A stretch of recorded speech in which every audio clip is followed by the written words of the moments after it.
Hello, this is Al. Today we're going to be talking about off-meta decks and stuff. So recently I went to a locals little tournament we had, and it was an off-meta tournament, which means if you go to Limitless right now, you look at the top 10 decks, those were banned. So you could only play decks that were featuring under the top 10, so under Charizard right now.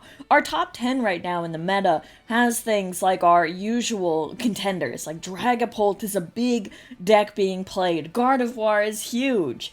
Everybody is playing these top decks, and it's really fun and really refreshing to sometimes be able to have a little tournament or little pocket of a meta where you can actually play out some of the lesser seen decks and stuff. So I kind of wanted to talk about that experience. Plus, look at some of the unpopular decks. Well, I shouldn't say really unpopular, but I guess in a sense unpopular to where they aren't in the top 10.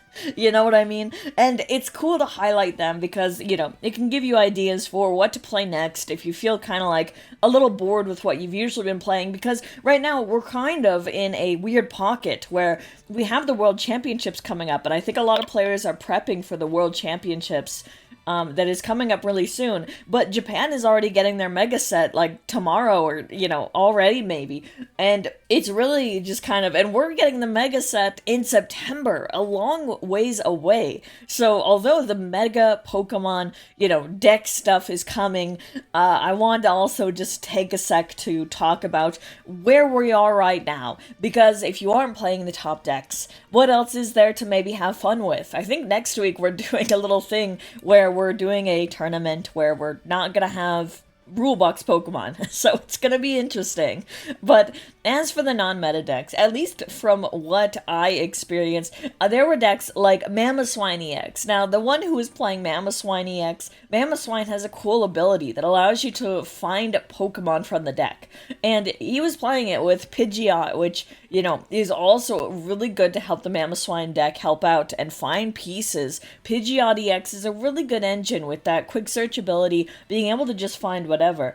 And although Mamoswine can go ahead and cover Pokemon, Pidgeot can cover a lot of other things. There was also, surprisingly, a Blaziken line swapped, like pushed in there, and was actually kind of used too. Also saw a Luxray being used, a single prize guy. It was really interesting. Another top player in the little tournament scene thing that was happening was one who was playing with a Slowking deck. Do you remember Slowking? Do you remember that funky little single prize king card who let you go ahead and like look at the top card of the deck, I think discard it, and if it's a Pokemon you can go ahead and like use the attack of that Pokemon for the Slowking attack? And so you would use cards like Academy at Night in order to place a Pokemon on top of the deck so that you could hit and use this. And this allowed you to go ahead and use attacks from Pokemon like Kyurem, for example. Kyurem was a good pick, and Kyurem could spread damage throughout. I think that was a big finisher for against an Archaludon matchup he was facing.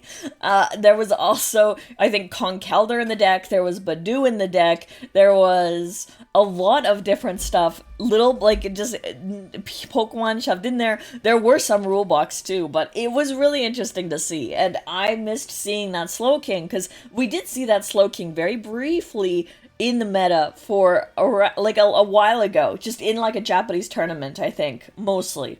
But other people were playing it. And then, of course, there's other decks like Ethan's Typhlosion was being featured, stuff like that. It was really fun. I think the off-meta decks are pretty cool, and like, even the Rockets Pokemon, I think there was a Rockets deck, and it's cool to see them shine in a little tournament where it's not the big dogs playing, you know?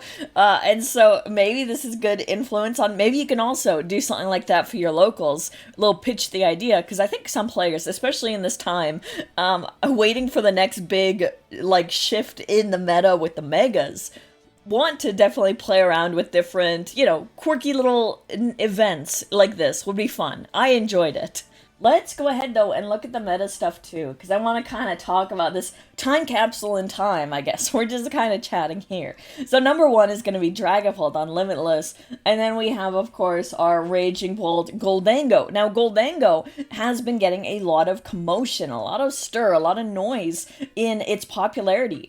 I've seen Gholdengo be shown as a top tier deck now, thanks to the additions of Black Bolt and White Flare. Additions such as Genesect EX put into the deck now, and Air Balloon to make things more easily maneuverable so that you can get more cards out of getting Gholdengo into the active spot. You can move around your Gholdengo more easily with that Air Balloon to give them free retreat.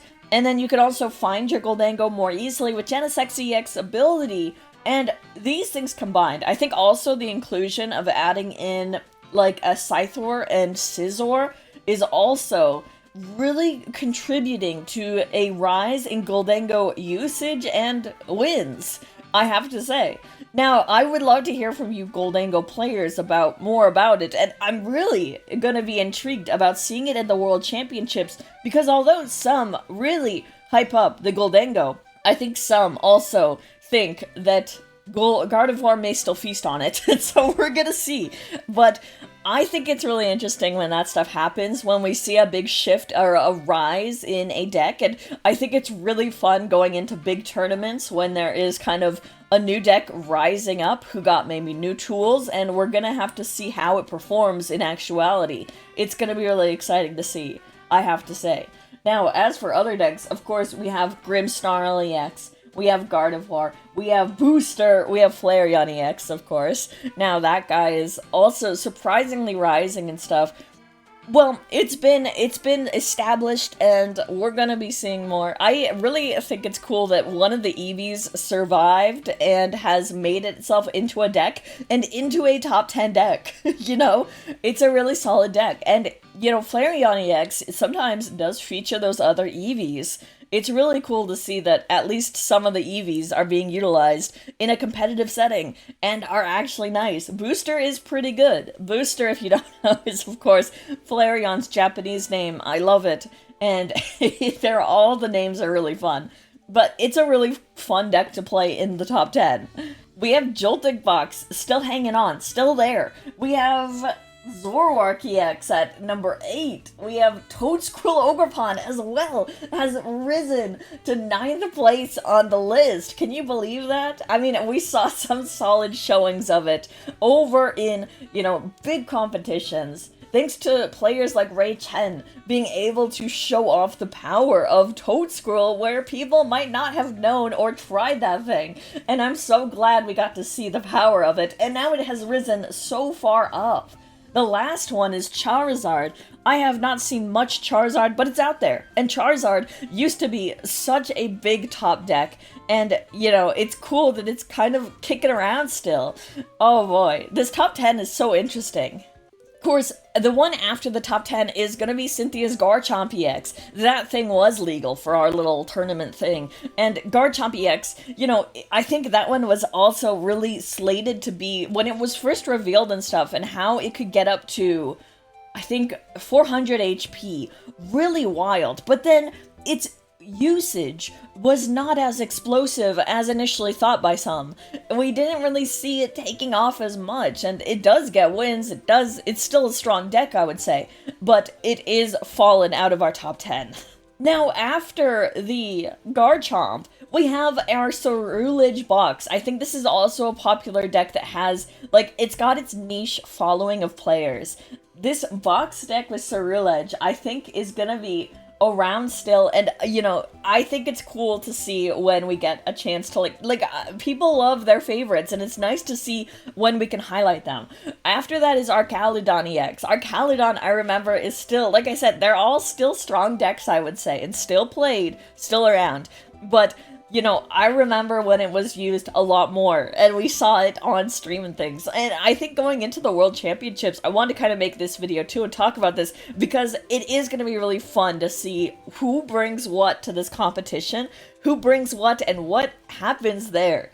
I think it's really awesome to see these big competitions like that. And for players in Japan and stuff, like I said, they're going to get their mega set, and it's going to be legal in Japan and everything, but of course, for the World Championships, we aren't doing that. They have to revert back. And so it's going to be fun to see what they choose to play and what they are prepping as well for the competition that's coming up. It's going to be really awesome when international players can congregate, I would say. And it really leads to a cool amount of different decks and things pockets of communities brought together to kind of show off the top players of the areas and just battle it out. It's gonna be really exciting. So the winner of our little tournament, of our off-meta tournament, was actually Terrabox. Terrabox beat the king, the Slow King deck, and brought its way to glory. Now, if we look on the TCG Limitless page, Terrabox is down to 17th or so. It used to be really popular. You know, remember Terravox? Terravox being utilized with the owls, with the ogre pawns, and stuff like that. Really cool stuff. I remember when that came out, and you know, it's still around, but it was really cool to see it in this competition again and take the glory, because like I said, we don't normally see it anymore. It's not quite in the top 10 anymore, but you know, I think in the Pokemon TCG, thankfully, like, our metas are very varied still, and I think the decks, like, these things still pop up and everything, even if they aren't in the top 10 or so, like, they still are viable, and, you know, people bring their favorites, and you'll see them.